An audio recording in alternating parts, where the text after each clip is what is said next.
दोस्तों, जब भी हम इतिहास की किताबें खोलते हैं तो हमें बार बार एक ही शिक्षा मिलती है। किसी भी राष्ट्र की ताकत केवल उसकी बंदूकों या सेनाओं में नहीं होती। असली ताकत उस राष्ट्र की सोच, उसकी नीतियों और उसके आत्मविश्वास में छिपी होती है। अगर किसी देश की अर्थव्यवस्था मजबूत है, उसकी कूटनीति समझदार है और उसकी जनता मेहनती है, तो दुनिया की कोई ताकत उसे पीछे नहीं धकेल सकती। 22वीं सदी में यह सच्चाई और भी गहरी हो चुकी है। अब युद्ध सीमाओं पर गोलियों से नहीं लड़े जाते, बल्कि समझौतों, नीतियों और व्यापारिक रिश्तों से लड़े जाते हैं। वही देश आगे बढ़ते हैं जो इन नए नियमों को समय रहते समझ जाते हैं। भारत ने यह खेल समझ लिया है और यही कारण है कि आज पूरी दुनिया भारत की तरफ नए नजरिए से देख रही है। भारत की यह यात्रा अचानक शुरू नहीं हुई, यह एक लंबी प्रक्रिया रही है। पिछले कुछ दशकों में भारत ने धीरे धीरे अपने आप को एक ऐसी ताकत के रूप में तैयार किया है जो केवल अपनी सीमाओं तक सीमित नहीं है, बल्कि पूरी दुनिया के लिए महत्वपूर्ण है। चाहे आईटी सेक्टर हो, अंतरिक्ष कार्यक्रम हो, औषधि निर्माण हो या फिर कृषि, भारत ने हर क्षेत्र में अपनी छाप छोड़ी है। लेकिन दोस्तों, असली बदलाव तब दिखता है जब यह सब केवल घरेलू स्तर तक सीमित न रहे, बल्कि वैश्विक मंच पर सामने आए। और यही हुआ जुलाई 2025 में, जब भारत और ब्रिटेन के बीच एक ऐतिहासिक समझौता हुआ। यह कोई साधारण घटना नहीं थी, यह एक ऐसा पल था जिसने दुनिया को यह बता दिया कि भारत अब केवल दर्शक नहीं बल्कि निर्णायक खिलाड़ी है। दोस्तों, अगर आप भी एक सच्चे भारतीय हैं और चाहते हैं कि भारत का नाम पूरी दुनिया में और ऊंचा हो, तो अभी कमेंट में लिखें जय हिंद जय भारत और चैनल को सब्सक्राइब करके हमारे साथ जुड़ जाइए, ताकि हर अपडेट सबसे पहले आप तक पहुंचे। जुलाई 2025 में भारत के प्रधानमंत्री नरेंद्र मोदी और ब्रिटेन के प्रधानमंत्री कीयर स्टारमर एक मंच पर आए और मुक्त व्यापार समझौते पर हस्ताक्षर किए। यह करार केवल कागज पर लिखी कुछ शर्तें नहीं थीं, बल्कि यह उस विश्वास की गवाही थी जो दोनों देशों के बीच बना। इस समझौते की सबसे बड़ी उपलब्धि यह रही कि भारत से ब्रिटेन जाने वाले लगभग 99% सामान पर अब कोई भारी टैक्स नहीं लगेगा। इसका मतलब है कि हमारे किसान जो खेतों में पसीना बहाते हैं, अब सीधे ब्रिटेन के बाजार से जुड़ पाएंगे। पहले यही सामान चावल, गेहूं, दालें, मसाले, फल और सब्जियां जब वहां पहुंचते थे तो उन पर इतना टैक्स लगता था कि उनकी कीमत दोगुनी तिगुनी हो जाती थी। ऐसे में ब्रिटेन का आम उपभोक्ता उन्हें खरीदने से हिचकता था। अब यह बाधा हट गई है। भारतीय किसानों की मेहनत सीधे ब्रिटेन के घरों तक पहुंचेगी। यह केवल व्यापार का मामला नहीं है, बल्कि किसानों के आत्मसम्मान और उनकी मेहनत की पहचान का सवाल भी है।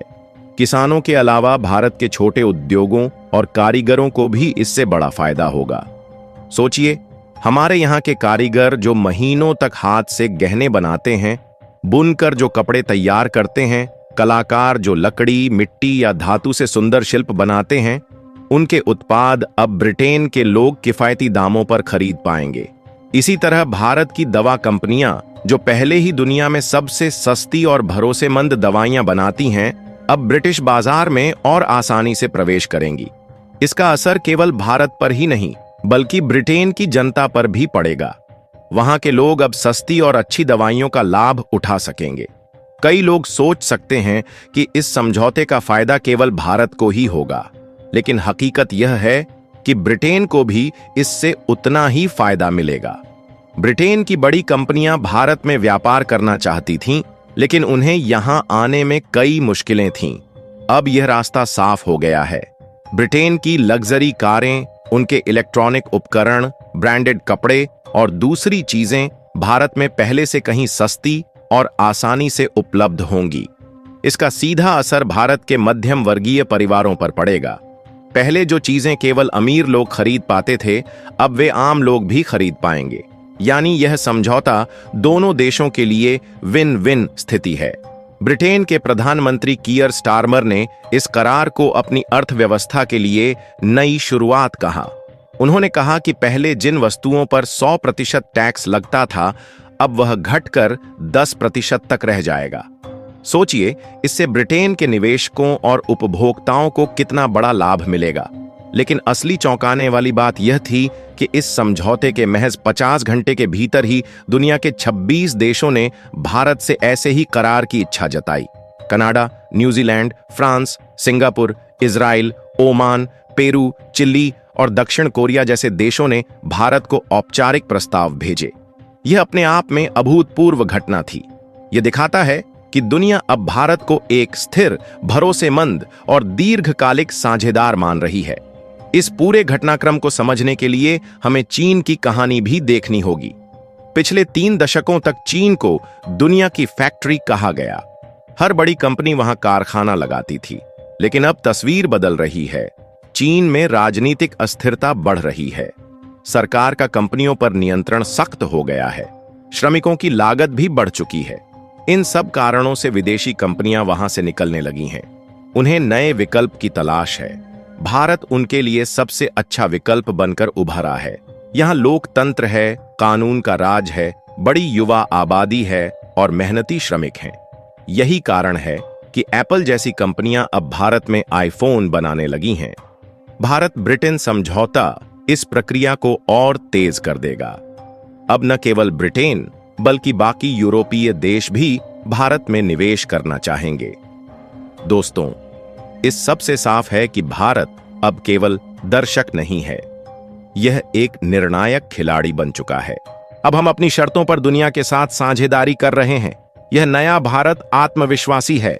यह जानता है कि उसकी ताकत क्या है और सबसे बड़ी बात, दुनिया अब भारत पर भरोसा करने लगी है। यही कारण है कि ब्रिटेन जैसे देश हमारे साथ हाथ मिला रहे हैं और बाकी दुनिया भी हमारी तरफ देख रही है। दोस्तों, अब जरा नजर डालते हैं दुनिया के दूसरे कोने में घट रही उस घटना पर जिसने पूरे वैश्विक बाजार का ध्यान अपनी ओर खींच लिया।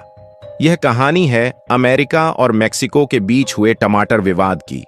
सुनने में यह भले ही एक साधारण बात लगे, आखिर टमाटर कोई हथियार या मशीन तो नहीं है, लेकिन दरअसल यह घटना हमें बहुत गहरी सीख देती है। यह दिखाती है कि आज की दुनिया में भोजन और रोजमर्रा की चीजें भी कूटनीति और राजनीति का हिस्सा बन चुकी हैं। जुलाई 2025 में अमेरिका ने अचानक एक बड़ा फैसला लिया। उसने मेक्सिको से आने वाले हर ताजे टमाटर पर लगभग 700% टैक्स लगा दिया। यह सुनकर न सिर्फ मेक्सिको बल्कि खुद अमेरिकी जनता भी हैरान रह गई। सोचिए, पहले जो टमाटर अमेरिका की दुकानों पर बेहद सस्ते दाम पर मिल जाता था, उसकी कीमत अचानक 3 गुना तक बढ़ गई। आम लोग परेशान हो गए। टमाटर वहां की रसोई का अहम हिस्सा है। सलाद से लेकर पिज्जा और बर्गर तक हर जगह इसका इस्तेमाल होता है। अचानक दुकानों की शेल्फ खाली दिखने लगीं। लोग अपने खाने का स्वाद बदलने पर मजबूर हो गए। रेस्टोरेंट मालिकों के लिए तो यह और भी बड़ी मुसीबत थी। उन्हें अपने मेन्यू बदलने पड़े। पिज्जा और पास्ता बनाने वालों ने शिकायत की कि अब वे पुराने दामों पर खाना परोस ही नहीं सकते। सोशल मीडिया पर उपभोक्ता गुस्से से भर गए। लोग मजाक भी उड़ाने लगे कि अमेरिका जैसा बड़ा देश एक टमाटर से हार गया। अब आपको लग सकता है कि इतनी बड़ी चोट खाने के बाद मेक्सिको गुस्से से भर जाएगा, लेकिन हैरानी की बात यह रही कि उसने कोई शोर शराबा नहीं किया, न धमकी दी, न अमेरिका को खरी खोटी सुनाई। उसने बड़ी शांति से अपनी राह बदल ली। मेक्सिको ने अपने टमाटर का रुख अमेरिका से हटाकर कनाडा की ओर मोड़ दिया। वहां उसने नया बाजार बना लिया। कनाडा ने भी खुले दिल से इसका स्वागत किया और हर संभव सहयोग दिया, चाहे ठंडी गाड़ियां हों, स्टोरेज की सुविधाएं हों या तेजी से सीमा पार पहुंचाने के उपाय। नतीजा यह हुआ कि अमेरिकी बाजार खाली रह गए और कनाडाई दुकानों में सस्ते ताजे टमाटर भर गए। अमेरिका के उपभोक्ता परेशान रहे और मेक्सिको ने बिना लड़ाई झगड़े के अपने व्यापार को और मजबूत बना लिया। भारत ने इस पूरी घटना को गहरी नजर से देखा, क्योंकि भले ही आज यह विवाद टमाटर को लेकर था, लेकिन कल को यह हमारे चावल, मसाले, आम, दूध या किसी और उत्पाद पर भी हो सकता है। इतिहास गवाह है कि अमेरिका और यूरोप पहले भी विकासशील देशों के सामान पर भारी टैक्स और सख्त नियम लागू करते रहे हैं, कभी सुरक्षा के नाम पर, कभी स्वास्थ्य के बहाने, लेकिन असली चोट उस देश की अर्थव्यवस्था और उसके किसानों की कमाई पर होती है। भारत ने इस घटना से एक बड़ी सीख ली। अगर कभी कोई ताकतवर देश हमारे उत्पादों पर रोक लगाएगा तो हमें भी मेक्सिको की तरह शांत रहकर अपना रास्ता बदलना होगा। न धमकी देनी है, न विवाद खड़ा करना है। हमें बस नए बाजार तलाशने होंगे और अपनी राह खुद बनानी होगी। यह केवल व्यापार का मामला नहीं है, यह हमारी थाली का सवाल है। यह हमारे किसानों और छोटे उद्योगपतियों का सवाल है। अगर कल को किसी कारणवश हमारे मसालों, अनाज या दूध पर रोक लगती है तो उसका असर सीधे आपकी और मेरी जेब पर पड़ेगा। खाने पीने की चीजें महंगी हो जाएंगी और रोजमर्रा का जीवन कठिन हो जाएगा। इसीलिए भारत अब पहले से कहीं अधिक सतर्क और रणनीतिक होकर काम कर रहा है।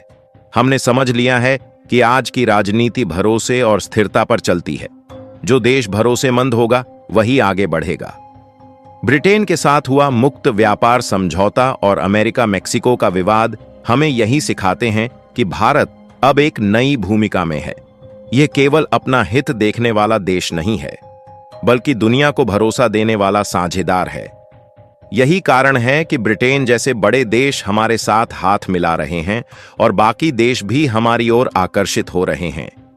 दुनिया धीरे धीरे समझ रही है कि चीन पर निर्भर रहना अब सुरक्षित नहीं है, और ऐसे समय में भारत वह विकल्प है जिस पर हर कोई भरोसा कर सकता है। अब सवाल यह है कि क्या भारत सचमुच चीन की जगह ले पाएगा? क्या हमारे किसान और छोटे उद्योगपति दुनिया की बढ़ती जरूरतों को पूरा कर पाएंगे? यह चुनौती आसान नहीं है। इसके लिए हमें अपने बुनियादी ढांचे को और मजबूत करना होगा। हमें अपने किसानों को तकनीक से जोड़ना होगा, छोटे उद्योगों को आधुनिक मशीनों और वैश्विक मानकों तक पहुंचाना होगा, और सबसे बड़ी बात, हमें अपनी नीतियों में स्थिरता और स्पष्टता रखनी होगी। अगर भारत यह कर पाया तो न केवल हम दुनिया के लिए नई फैक्ट्री बनेंगे, बल्कि हम अपने लोगों को रोजगार और समृद्धि भी देंगे। दोस्तों, इन दोनों घटनाओं से हमें यही सीख मिलती है कि अंतर्राष्ट्रीय व्यापार केवल पैसों का लेन देन नहीं है। यह भरोसे, धैर्य और दूरदर्शिता का खेल है। भारत ने दिखा दिया है कि वह इस खेल को समझ चुका है। ब्रिटेन के साथ हुए करार से हमने दुनिया को संदेश दिया कि हम निर्णायक भूमिका निभाने के लिए तैयार हैं, और अमेरिका मेक्सिको विवाद ने हमें यह सिखाया कि भविष्य में हमें हर परिस्थिति के लिए तैयार रहना होगा। आज भारत उस मुकाम पर है जहां से पूरी दुनिया हमारी ओर देख रही है। यह मौका हमें न केवल अपने लिए बल्कि पूरी दुनिया के लिए भरोसेमंद साथी बनने का है। दोस्तों, अब सवाल आपसे है, क्या भारत यह नई भूमिका निभा पाएगा? क्या हम सचमुच दुनिया की जरूरतें पूरी करने वाली ताकत बनेंगे? क्या हमारे किसान और छोटे उद्योगपति आने वाले सालों में वह आत्मनिर्भर भारत बना पाएंगे जिसका सपना हम सब देखते हैं? आपकी राय इस चर्चा को और भी मजबूत बनाएगी। जय हिंद, वंदे मातरम।